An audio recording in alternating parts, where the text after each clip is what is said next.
All right. In our last video, we went over how to solve quadratic equations by hand when we can. So this was the last example that we did. Now I want to show you how to do it by graphing. So first I'm going to do it on the TI-84 calculator, and then I'm going to move over to Desmos and show you on there. So on here, as we normally graph, we start by hitting the y equals button here in the top left corner. Anything that I might have in there I want to clear out. And then we can just graph what we have here in the original equation, 2x squared plus 6x plus 4. And I'm doing this one because I already know what the answer should be. And then I want to show you on the graph how that appears. So when we graph, we should be able to see our parabola right there. It's a little bit tough to see in this general area, but right there is where we're going to have our two solutions because we want to know where this function is equal to 0. So we're looking for the zeros, the solutions, the roots across this x-axis. Where this parabola crosses the x-axis there is when our equation is true for that value of x. So we can hit second, trace, and we're going to calculate a 0. And we need a left bound, a right bound, and a guess. So this point is pretty clearly to the left of my 0 there, so I'm going to hit enter. Now we need a right bound. I'm going to move down here. I know we're below the x-axis because that's negative. And then I need a guess. So I'm going to get as close as I can to where that crosses the x-axis, somewhere about there. And we can see that one of our zeros occurs when x is -2. And then the other one, second, trace, 0. We want a left bound. I know this is on the left because, again, it's negative. A right bound, so that would be to the right of the 0. And then a guess somewhere around here. And we see a 0 also at -1. So that's where our two zeros come from. So moving on, well, let me go ahead and show you how to do it on Desmos too. So on the Desmos calculator, sometimes it can be a little bit easier. We'll type in 2x squared. I know there's a little bit of a glare there. Plus 6x plus 4 equals 0. They don't want the equation, so they're just going to have me graph 2x squared plus 6x plus 4. And we can see here, and I can also zoom in there, that there are two places where we cross the x-axis. One here at -2, 0, and one here at -1, 0. So that tells me again that when x is -1 or when x is -2, we get a solution. So now let's look at example 5. Maybe we would try to solve this one by hand. X squared plus 4x plus 5 equals 0. If we were going to factor it, then we would need two numbers that multiply together to get 5 and add together to get 4. But the only positive integers that multiply together to get 5 are 5 and 1. But 5 and 1 add together to get 6, not to get 4. So this quadratic is actually not factorable across the real numbers.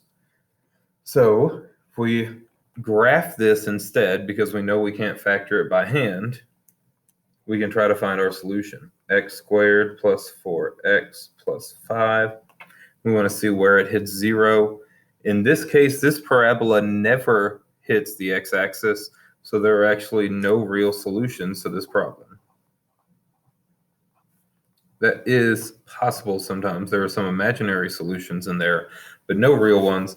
And that's because the graph looks something like this, where we never cross the x-axis.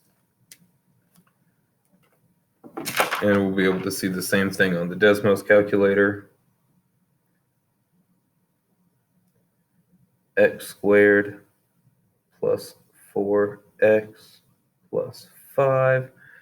And there's no place where we cross the x-axis. It's entirely above the x-axis, so there's no solution.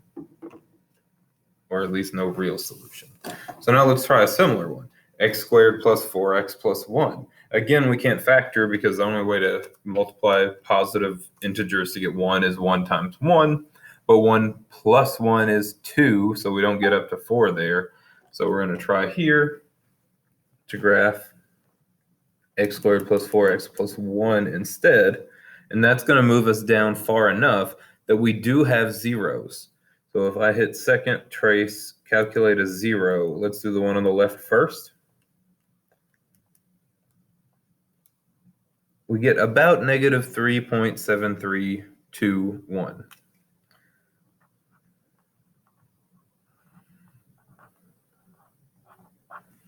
So I'll round it to 4 decimal places there, and I use that approximately equal to sign. And then the other one, second, trace, 0, move over here. So one more time about the order we do this, left bound. So I know this is to the left of the 0 up here, a right bound, and a guess. And then we get that our other one is approximately equal to negative 0.2679. And that came from our graph that came through somewhat like this, where we have a 0 at about negative 3.7321 and negative 0.2679.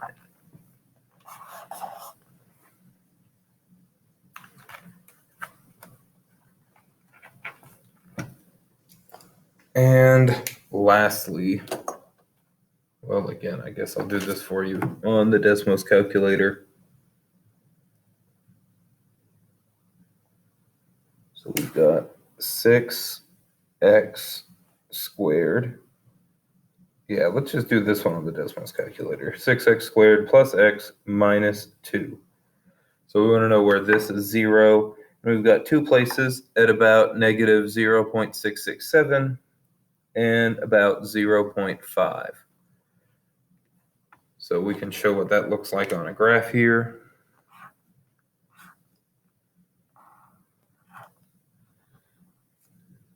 Negative 0.667 and 0.5. And if you know your decimal approximations, one of those is definitely 1/2. 0.5 is equivalent to 1/2. And the other one, negative 0.667, if we're guessing that they rounded, is equal to negative 2/3. You can go with the decimal versions or the fractional versions, and those are the zeros, the roots, the solutions of example 7.